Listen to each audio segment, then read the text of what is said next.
शापित मंदिर।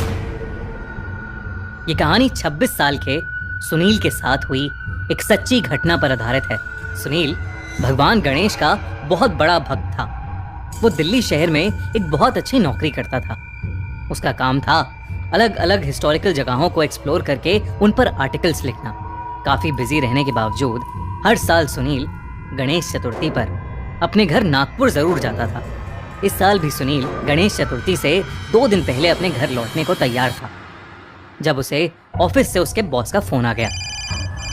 उसके बॉस ने उसे बताया कि वो जिस प्रोजेक्ट पर काम कर रहा था वो प्रोजेक्ट रिजेक्ट हो गया था और सुनील को अगले 3 दिन के अंदर अंदर एक नया प्रोजेक्ट बनाकर तैयार करना था।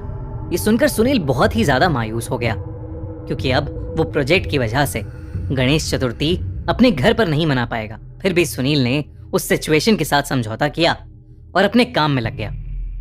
गणेश पूजा वाले दिन सुनील अपने ऑफिस से निकलने में काफी लेट हो गया था, मगर उसका बहुत मन था कि वो किसी मंदिर जाकर गणेश जी की पूजा करे। इसलिए उसने डिसाइड किया कि वो अपने ऑफिस के पास वाले मंदिर ही चला जाएगा। मगर उस मंदिर में बहुत भीड़ थी और सुनील बहुत थक गया था। इसलिए उसने सोचा कि वो रास्ते में आने वाले किसी भी मंदिर पर रुक जाएगा। सुनील बहुत देर तक गाड़ी चलाता रहा मगर उसके घर के रास्ते में कोई मंदिर नहीं आया। तभी उसने अपने पास आने वाले मंदिर इंटरनेट पर ढूंढे और उसे एक पास के मंदिर की लोकेशन मिल गई। सुनील मैप को फॉलो करता हुआ उस मंदिर की तरफ बढ़ने लगा। वो जगह सुनील के घर से बिल्कुल ऑपोजिट डायरेक्शन में थी और आसपास बहुत अंधेरा था। सुनील अभी उस मंदिर की लोकेशन पर पहुंचा भी नहीं था, लेकिन दूर से ही उसको कुछ घंटियों की आवाजें आने लगी थी। जब सुनील ने गाड़ी से उतर कर देखा तो वहीं पास में उसने एक पुराना मंदिर पाया। उसने सोचा कि जिस मंदिर वो जा रहा था हो सकता था कि वहां भी उसे बहुत भीड़ मिले, इसीलिए वो उसी पुराने मंदिर पर रुक गया और गाड़ी सड़क के साइड में पार्क करके अंदर चला गया। उस मंदिर की बिल्डिंग बहुत पुरानी और टूटी हुई सी थी। दीवारों पर काली काई लगी हुई थी और घंटी टूटकर साइड में गिरी हुई थी। सुनील जैसे ही उस मंदिर के अंदर गया वैसे ही उसे एक अजीब सी घुटन महसूस हुई। जब वो और अंदर गया तो उसने देखा कि उस मंदिर में जिस भी भगवान की मूर्ति थी उन सभी मूर्तियों का मुंह गर्दन से टूटा पड़ा था। यूं तो हिंदू धर्म में खंडित मूर्तियों की पूजा नहीं की जाती थी, मगर उस मंदिर में उस टूटी हुई मूर्ति के सामने ढेर सारी मोमबत्तियां जल रही थीं। लेकिन उस मंदिर के दूर दूर तक सुनील के अलावा वहां कोई नहीं था। सुनील को उस मंदिर से एक बहुत ही अजीब सी फीलिंग आने लगी थी। अचानक ही उस एरिया में ठंड बहुत ज्यादा बढ़ गई, जबकि मौसम गर्मियों का था। सुनील ने वहां से फौरन निकलने का डिसाइड किया, लेकिन जैसे ही वो वहां से जाने लगा उसे किसी औरत की आवाज आई। कोई है? मेरी मदद करो, मेरी मदद करो। सुनील वो आवाज सुनकर बहुत सहम गया, मगर फिर भी उसे लगा कि शायद कोई औरत किसी मुसीबत में है। आवाज उस मंदिर की सबसे अंदर वाली जगह से आ रही थी। सुनील उस आवाज के पीछे अंदर जाने लगा। वो उन टूटी हुई मूर्तियों को पार करता हुआ मंदिर के और अंदर चला गया। वहां एक कमरा बना हुआ था जिसके अंदर ढेर सारी पोटलियां पड़ी थीं। सुनील के अंदर जाते ही उस कमरे का दरवाजा खुद ब खुद बंद हो गया और सुनील अंदर ही फंस गया। उसने दरवाजा खोलने की बहुत कोशिश की, मगर वो दरवाजा खुल ही नहीं रहा था। फिर वो दरवाजा जोर जोर से पीटने लगा और मदद के लिए चिल्लाने लगा। तभी सुनील को अपने पीछे से एक अजीब सी आवाज आई। वो पीछे मुड़ा और उसने देखा कि एक औरत कोने में खड़ी दीवार की तरफ मुंह किए उस दीवार को खुरच रही थी। सुनील का दिल बुरी तरह से दहल उठा।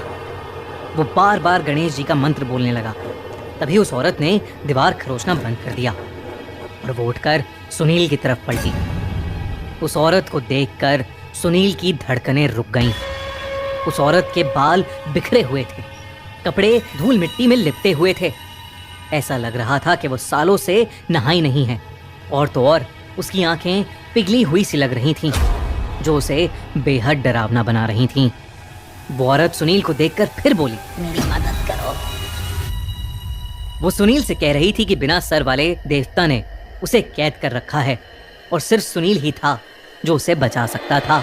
देखते ही देखते वो औरत सुनील के पास आने लगी और अचानक से उस कमरे में एक एक करके दरवाजों से, जमीन से, छत से ढेर सारी आत्माएं बाहर आने लगीं। उन सभी आत्माओं की आंखें पिघली हुई थी। जैसे जैसे वो आत्माएं सुनील के पास आ रही थीं, सुनील के मन का खौफ बढ़ता ही जा रहा था।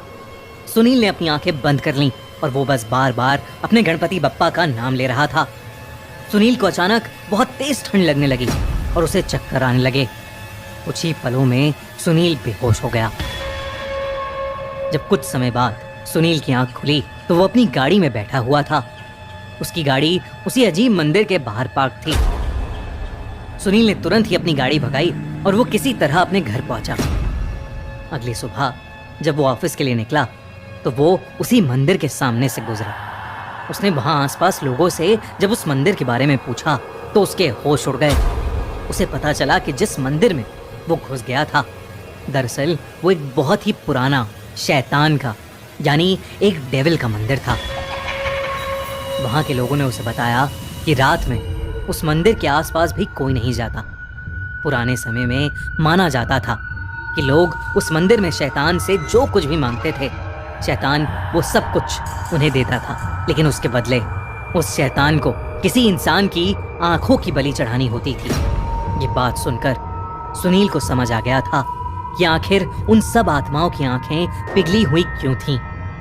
हो सकता था कि जिनकी आत्माएं सुनील ने पिछली रात देखी, उन सभी लोगों को शिकार बनाकर किसी ने उनकी बलि चढ़ा दी हो। खैर जो भी था, सुनील ये सब बातें सुनकर दंग था। सुनील के साथ उस रात जो भी हुआ वो बहुत ही डरावना था और उसे आज तक समझ नहीं आया कि वो अपनी गाड़ी तक वापस कैसे पहुंचा। वो आज भी बस यही सोचता है कि उसका उस शैतान के मंदिर से बाहर आना गणपति का एक चमत्कार था।